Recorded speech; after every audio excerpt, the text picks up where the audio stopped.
something. My hand was in that pot, I was trying to make something. Oh yeah, these niggas be fake, so I'm watching these niggas clutching my pistol, trying to slide on me, then I'm gon' kill them. I'm not trying to kick it, niggas be fake. Yo, what's good, YouTube? It's your boy Germans coming at y'all with another video. Now today, before I even get into the video, make sure that you guys leave a like on this video, subscribe to the channel if you're new, drop your comments down below, hit the noti bell. Your boy's uploading every single day, bruh. Now I did miss an upload on the on the 15th, but the only reason that happened was because my editor, not even my editor, but the uploading, it took like 4 hours. Like for some odd reason, well, not really, I kind of understand why. Like if I wait to upload a video like when everybody's on the connection later on in the day, the speed is gonna be like slow. But if I do it earlier, get it out the way, then it will upload a lot quicker. But yeah, that was tough. My upload streak got messed up. Your boy was uploading every single day since the 21st, but that's perfectly fine. I'm not really complaining too much. But yeah, y'all can see in this video right here, I'm playing with a 98 and a 99. Mind you, y'all, let me tell y'all something that y'all probably did not know about being this high overall. So first things first, once you get to 95, not even once you get to 95, once you get to 96 overall, you get a +1 boost for your attributes. 97 +1 boost, 98 +1, 99 +1. So meaning once you get to 99, you're gonna have an overall of +4 boost to all your categories. So think about it. Once you get to 95, your stats stop right there. But once you get to 96, 97, 98, you get +1 for each of them. So by the time you're at 99, you'll have +4. If you're 98, you'll have +3. If you're 97, you'll have +2. And if you're 96, only +1. So I hope y'all understand what I'm saying. So with that being said, a lot of things come into play. But one thing that they told us, they were like, oh, this year is going to be performance based, because in the past, in order to get like top rep or anything having to do with rep, you had to get a good teammate grade, and that was it. It didn't matter it didn't matter if you shot 8 for 8, if you went 5 for 5 from the 3-point. It doesn't matter what you shoot. Like, it didn't matter. It was just like, yo, if you had a C+, you weren't going to get that much rep. And 2K claimed that they fixed that, but guys, they really did not. And I'm going to explain to y'all what exactly I'm talking about. For an example, I played on my career, right? When I played on my career, literally this is the last my career game I played on. I had 48 points. How much assists did I have? 48 points, 20 assists, 8 rebounds, like 2 steals, like 4 turnovers, and I shot 18 for 28, and I got like a 96.6 rating, right? Now some of you guys are gonna be like, bro, that's not that bad, but yes, it is bad, because at that time I was a 97.8, right?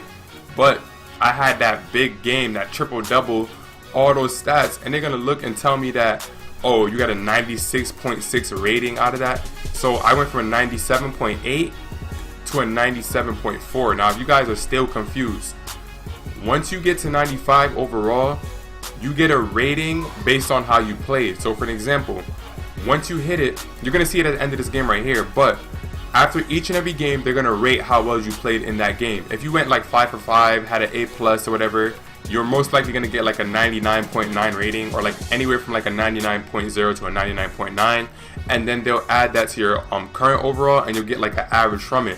So in my career, it's looking like this year you can't really play my career, which I'm not complaining about. I'm just letting you guys know it's a little bit crazy though, because I wanted to finish getting the rest of my defensive upgrades, but I can't even do it, because if I play my career, my overall is gonna drop, and I'm gonna lose my my +1 boost or whatever I have right now, +3 since I'm a 98. So I would lose that just by trying to get my badges inside of my career.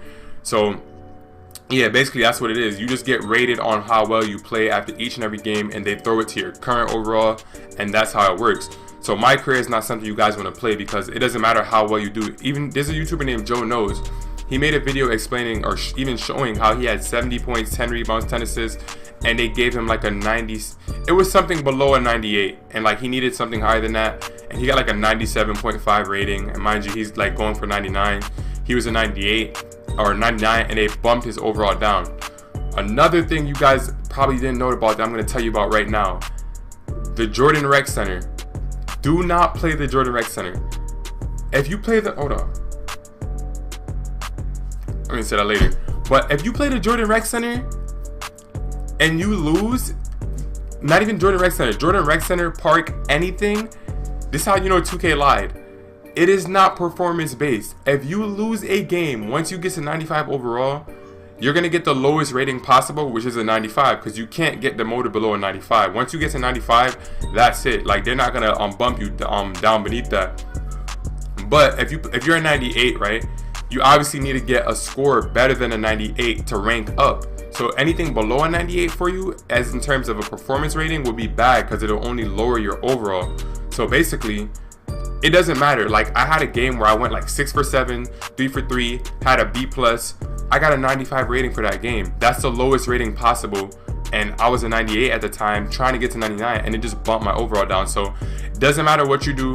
When you lose a game in Park, Rec, 350 Pro Am, your overall is automatically going to drop. It's going to drop. You're going to get the lowest rating possible, and that's going to cause your overall to drop. Now, obviously, this is if you're a 95 and above.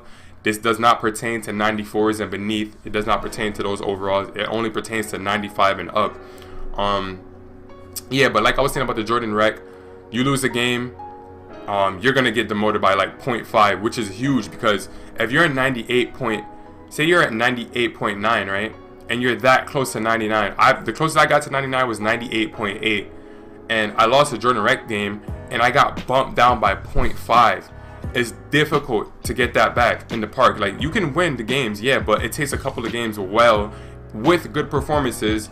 Like, meaning you gotta have like an A+, you can't miss shots. It takes all of that just to get the 99.9 back, or the 99.8. Even if you win a game, right? Let's say, for example, if you win a game and your stats aren't that good, you still can end up getting like a 96.6 rating or a 95.5 or something like that. And if you're a 97 or a 98, you're close to 99, you can't get anything below that. So it's bad for you. So I'm letting y'all know, like, when y'all, I'm trying to tell y'all, bruh, when y'all on that grind, once you get to 95, you can't play around anymore. Like, that's why I started realizing I was trying to just run just to run to get games in and play and like just find. But now I got to be like skeptical about when I'm running, who I'm running with, who I might face when we play. Like 350 Pro Am, I got a set squad that I run with, people I know IRL, and we can't even play that anymore because every time we go into the damn 350, we have a good record. We're like 85 and like 35, but every time we go into 350 Pro Am, we get faced against either Cheese. Like last night, we played 2 All-Star 3s. They were basically Superstar 1s, basically Superstar 1s. We played them on the 350 Pro Am, and we played a perfect game, and we still lost. We went 8 for 11. They went 9 for 11. They end up winning the game. The All-Star 3 just kept on making dumbass shots in my face. Yeah, that game was tough, but yeah, that's all I have to say about the rating system. A lot of people are really confused about that. Like, somebody asked me, like, yo, bro, how's your ratings higher than mine or whatever? And all that simply is, bro, is once you get to 96, not 95, when you get to 95, that's when the fluctuation process begins. But you have to actually get to 96 to start getting that +1 boost. 97 +1, 98 +1, 99 +1, and that'll be a total +4. Now, I did hear that once you get to 99.9, like that means the maximum rating, you get another boost, which would end up giving you a +5, but I haven't seen it myself, and I haven't really seen any videos on it, so I'm not going to comment on that acting like I know what I'm talking about, because then I would just be lying to y'all straight up. I'm not trying to do that. But yeah, in terms of gameplay this year, now there's a lot. Me personally, I think this is the best gameplay. This gameplay right here and 2K16 gameplay are the best gameplays to me, in my opinion, simply because of the skill gap that is there this year. You actually have to get your badges. Now sometimes people are gonna make some shots, like builds that can't shoot probably might make a 3 or whatever, but it's not as consistent as it was in, like, for an example, 2K17. Everybody could get every single badge in the game, so it didn't matter what build you were. If you found a good jump shot and you were a competition player, like a competitive player, you were gonna make the majority of your shots. 2K18, I know I always just simply trash it, but the biggest problems with 2K18 was that it had blow-bys. What else did it have? Stretch bigs were just pulling up, playing unrealistic. The paint defense was non-existent. There was too much frame drops, meaning like it didn't matter if you had a good connection, you were gonna lag. Like, that's how bad the servers were on 2K18. It was just a lot of frame drops. You couldn't play a smooth game. 2K18 was just really bad. 2K19 wasn't that bad, but in the beginning of the year there was so many game-breaking glitches that forced a lot of people away. But 19 was a good bounce back here from 18, so I really wasn't complaining about it. 2K15, I'm gonna bring all the way back to 2K15 real quick. People say that that was one of the best 2Ks. The reason why that was one of the most fun 2Ks to me, because that was the first part game that I ever played. In terms of gameplay, no, 2K15 was not one of the best gameplays. There was demigods, there was no shot contest, there was a lot of glitches. Like, come on now. 2K15 was just fun because that was like the first year of park for a lot of people. 2K14 had a park, but there was no affiliations, and it wasn't really like nothing too crazy. So yeah, obviously 2K20, obviously they had a lot of like loading screens, a couple of little bugs, but in terms of the gameplay, this is one of the best gameplays, guys. Just go get your badges. That's simply it. Go into My Career and get your badges. If you go into My Career, turn on Hall of Fame, and you play good, or if you find a method on YouTube and you want to simply just play on pro, get your shooting badges, get your assists, whatever the case may be, you can do that. There's a lot of different ways to get your badges. This gameplay is good this year. Compared to all the other gameplays, there hasn't been any game-breaking glitches like it has been in the past, but y'all pretty much get the point, man. That's the end of this video. I hope I touched on a lot of topics that you guys wanted to hear about. Y'all see the performance rating right there. I need to get higher than that if I want to get to 99, but make sure you guys like, comment, subscribe to the channel if you're new. Let me know what other videos you guys want to see in the future. Like I said, I'm out here on that grind, brother. Grind do not stop. I'm probably going to be streaming if I find a good squad to run with. That's pretty much it. Make sure y'all like, comment, subscribe. It's your boy John Ranks, and I'm out. I'm not tryna kick it, niggas be fake, so I'm keeping my distance. That shit turned to a habit, you don't really know the feeling. No, you don't. You don't really know the feeling. No, you don't. You don't really know the feeling. No, you don't. And that's a habit. Remember posted on the block.